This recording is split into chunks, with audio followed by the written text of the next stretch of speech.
सरस्वती को नमन बारंबार, उनका ऋणी है ये संसार, उनका ऋणी है ये संसार। वेदों का अमृत दिया हमको, इतना किया उपकार, उनका ऋणी है ये संसार, उनका ऋणी है ये संसार। परम सम्मानीय अतिथिगण, प्रधानाचार्य जी, अभिभावकगण, शिक्षकगण, निर्णायकगण एवं मेरे प्रिय छोटे बड़े भाई बहनों, आप सभी को मेरा नमस्कार और सुप्रभात। मैं साइमा मुदस्सिर हुसैन आज आप सभी के सामने आर्य समाज का इतिहास इस विषय में अपने भाषण को प्रस्तुत करना चाहूंगी।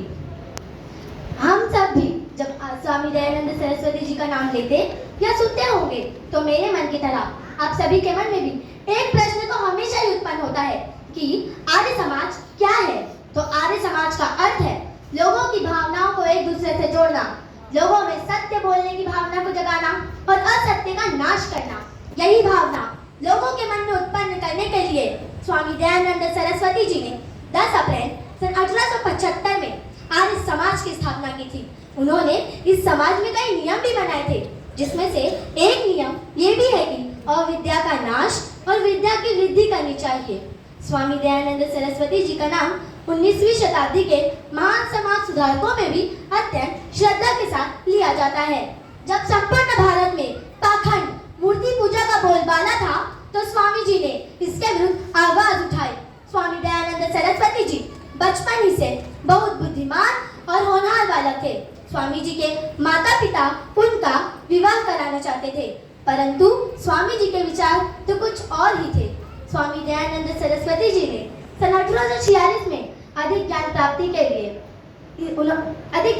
के लिए अपना घर बार सब त्याग दिया और अगले 25 वर्ष हिमालय में अपने गुरु जी की सेवा करते हुए बिताए।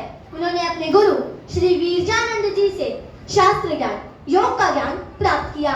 ज्ञान प्राप्ति के उपरांत जब स्वामी जी ने अपने गुरु जी को गुरु दक्षिणा देने की बात की तो उनके गुरु जी ने कहा, संपूर्ण भारत में फैले अन्याय, शोषण के विरुद्ध कार्य करो, लोगों में जागरूकता फैलाओ और मेरा दिया हुआ ज्ञान संपूर्ण भारत में फैलाओ, यही मेरी गुरु दक्षिणा होगी।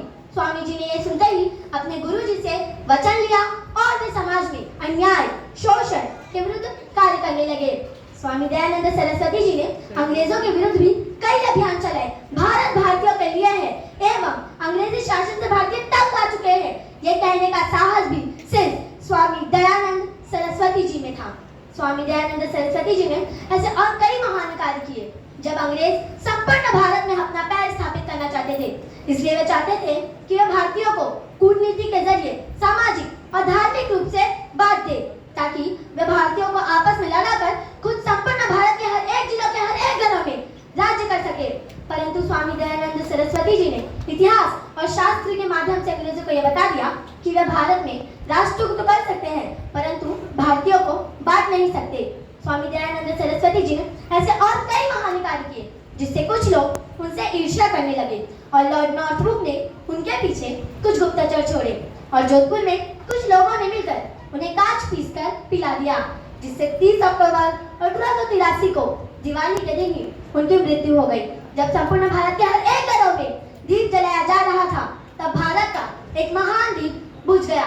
हम स्वामी जी और उनके जीवन को सत्य सत्य नमन करते हैं। अब मैं अपनी वाणी को इन 4 पंक्तियों से समाप्त करना चाहूंगी। भारत के लोगों को जिसने वेदों का मार्ग दिखलाया, भारत माता का वह लाल, भारत माता का वह लाल स्वामी दयानंद सरस्वती कहलाया। धन्यवाद।